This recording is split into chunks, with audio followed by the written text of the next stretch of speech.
गांव की सुबह का अपना ही एक जादू होता है। ओस की बूंदें जब हरी घास पर चमकती हैं तो लगता है जैसे धरती खुद मुस्कुरा रही हो। मिट्टी की खुशबू, गायों की घंटियों की धीमी झनकार और कोयल की मधुर आवाज, ये सब मिलकर एक ऐसी दुनिया बना देते हैं जहां हर धड़कन में सुकून बसता है। ऐसे ही छोटे से गांव पलाशपुर में रहती थी मीरा। मीरा एक साधारण लेकिन बेहद मासूम लड़की थी। उसकी बड़ी बड़ी आंखों में एक अजीब सी चमक थी, जैसे उनमें पूरे आकाश का नीला समंदर समा गया हो। सुबह सुबह वह खेतों की तरफ चली जाती, हाथ में पानी की मटकी लिए, और सूरज की पहली किरण उसके चेहरे पर पड़ते ही वो जैसे किसी देवी सी लगती। गांव के लोग कहते, मीरा जब हंसती है तो लगता है जैसे सरयू नदी बह निकली हो। लेकिन मीरा की जिंदगी में सब कुछ इतना खूबसूरत नहीं था। उसके पिता बूढ़े थे और माँ बचपन में ही चल बसी थी। वह घर के सारे काम करती, खेतों में भी हाथ बटाती और साथ ही सिलाई कढ़ाई से थोड़ा बहुत पैसा कमा लेती। मीरा को अपने हालात से कोई शिकायत नहीं थी, पर उसका दिल चाहता था कि कोई ऐसा हो जो उसे समझे, जो उसकी चुप्पी में भी उसका दर्द सुन सके। एक दिन गांव में एक नया परिवार आया। शहर से लौटे अर्जुन अपने पिता के साथ आए थे। उनके पिता गांव के पुराने जमींदार के बेटे थे, जो अब खेती करने वापस लौटे थे। अर्जुन शहर में पढ़ा लिखा था, शांत स्वभाव का और सबसे बढ़कर दिल से नेक इंसान। गांव की गलियों में पहली बार जब उसने मीरा को देखा, वह नदी के किनारे मटकी भर रही थी। हवा में उसके बाल उड़ रहे थे और सूरज की रोशनी उसके चेहरे पर सुनहरी परत बिखेर रही थी। अर्जुन उस पल जैसे रुक गया। उसने कभी किसी को इतना सहज, इतना सच्चा नहीं देखा था। मीरा की सादगी में कुछ ऐसा था जो उसे भीतर तक छू गया। उस दिन के बाद अर्जुन का रोज का काम हो गया, किसी न किसी बहाने नदी के किनारे जाना।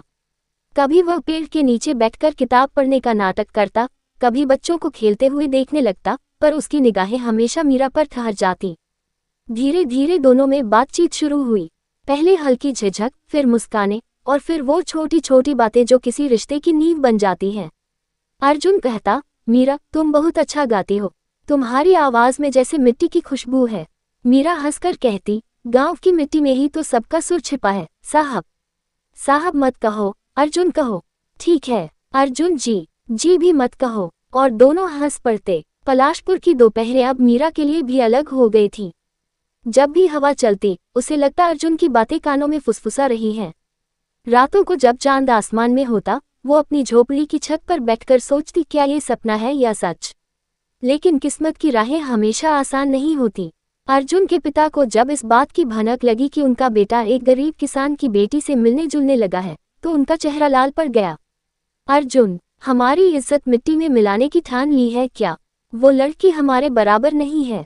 अर्जुन शांत स्वर में बोला, पिताजी, बराबरी जमीन या पैसे से नहीं होती, दिल से होती है। दिल से पेट नहीं भरता। हमारे खानदान की इज्जत दांव पर मत लगा। अर्जुन चुप रहा, लेकिन उसके दिल में तूफान चल रहा था। वह जानता था, मीरा को छोड़ना उसके बस में नहीं। अगले दिन वह खेतों में गया, जहां मीरा खड़ी थी। उसकी आंखों में हल्का डर था। अर्जुन, गांव में लोग बातें करने लगे हैं, करेने दो। लोग तो भगवान में भी कमी निकाल लेते हैं, लेकिन तुम्हारे पिता, वो नहीं मानेंगे मीरा। पर मैं वादा करता हूँ, मैं तुम्हारा हाथ सबके सामने थामूंगा। दिन बीतते गए और अर्जुन का संघर्ष बढ़ता गया। घर में रोज झगड़े होने लगे, लेकिन अर्जुन का प्यार सच्चा था और मीरा की आस्था अडिग। एक दिन गांव में बाढ़ आ गई। नदी उफान पर थी, लोगों के घर बहने लगे। मीरा का छोटा सा घर भी पानी में डूब गया। अर्जुन दौड़ता हुआ पहुंचा और उसने मीरा को अपनी बाहों में उठा लिया। पानी का बहाव तेज था, मगर अर्जुन ने उसे कसकर पकड़ा हुआ था। उस रात दोनों मंदिर के पास पेड़ के नीचे बैठे रहे। बारिश में भीगते हुए मीरा रो पड़ी, अर्जुन, अब तो कुछ भी नहीं बचा।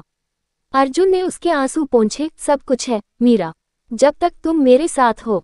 उस दिन अर्जुन ने तय कर लिया कि अब वो डरकर नहीं जिएगा। अगले दिन पूरे गांव के सामने मंदिर में जाकर उसने मीरा का हाथ थाम लिया। उसके पिता गुस्से में मंदिर तक पहुंचे, लेकिन जब देखा अर्जुन और मीरा दोनों एक दूसरे के सामने खड़े हैं, भीगे मगर आत्मविश्वास से भरे, वो कुछ पल के लिए मौन रह गए। अर्जुन बोला, पिताजी, मैं जानता हूँ आपने अपनी जिंदगी में बहुत देखा है।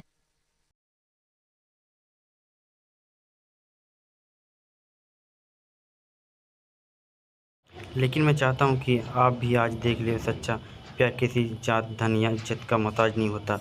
ये होता है वही मिट्टी है जिसमें हमारी जड़ें हुई। कुछ देर तक मंदिर में सन्नाटा छा रहा। फिर अर्जुन के पिता ने गहरी सांस लिया और धीरे से कहा, अगर मीरा तुम्हें खुश रख सकती है तो मुझे कोई एतराज़ नहीं। मीरा की आंखों से आंसू थे, लेकिन इस बार वो दर्द के नहीं खुशी के थे। अर्जुन ने उसका हाथ थाम कर कहा, चलो अब ये कहानी अधूरी नहीं रहेगी। गांव के लोग तालियां बजाने लगे, मंदिर के घंटे बज रहे उठे, हवा में फूलों की खुशबू महक गई और उसी शाम बरसों बाद पारसपुर की नदी शांत बह रही थी, जैसे वहाँ भी इस प्रेम कहानी की गवाह बन गई हो। शादी के बाद अर्जुन और मीरा ने गांव में ही एक छोटी सी स्कूल खोली। अर्जुन बच्चों को पढ़ाने लगा और मीरा लड़कियों को सिलाई कढ़ाई सिखाने लगी। दोनों का सपना था कि लासपुर का कोई भी बच्चा अपने सपनों से वंचित ना रह जाए। हर सुबह जब सूरज निकलता, मीरा के घर के बाहर तुलसी में जल डालती और अर्जुन खेतों की तरफ निकल जा पड़ता। दोनों की ज़िंदगी में सब शांति थी, सादगी थी और सबसे बढ़कर सच्चा प्यार था। कई साल बाद जब गांव के लोग अर्जुन मीरा को साथ साथ चलते देखते तो मुस्कुरा कर कहते, देखो ये वही दो आत्माएं जिनकी कहानी पालसपुर की मिट्टी में आज भी महकती है। मीरा हर शाम अर्जुन से कहती, जानते हो अर्जुन, जब मैं पहली बार तुम्हें देखा था तो लगा था जैसे मेरी किस्मत तुम्हें पुकार रही है। अर्जुन मुस्कुराता और कहता, और जब मैं तुम्हें देखता था तो मुझे तो यकीन हो गया था कि भगवान ने मेरे लिए धरती पर एक फरिश्ता भेजा है। दोनों के चेहरे पर वही पुरानी मुस्कान थी, वो मुस्कान जो तूफानों से लड़कर भी कभी फीकी नहीं पड़ी। कभी कभी रात को जब हवा चलती तो लगता जैसे मंदिर की घंटियों के धुन में वही मीरा अर्जुन की हंसी गूंज रही हो। एक प्रेम कहानी जो मिट्टी से जन्मे आंसुओं से भी निखरी और अंत में मुस्कुराहट में बस गई।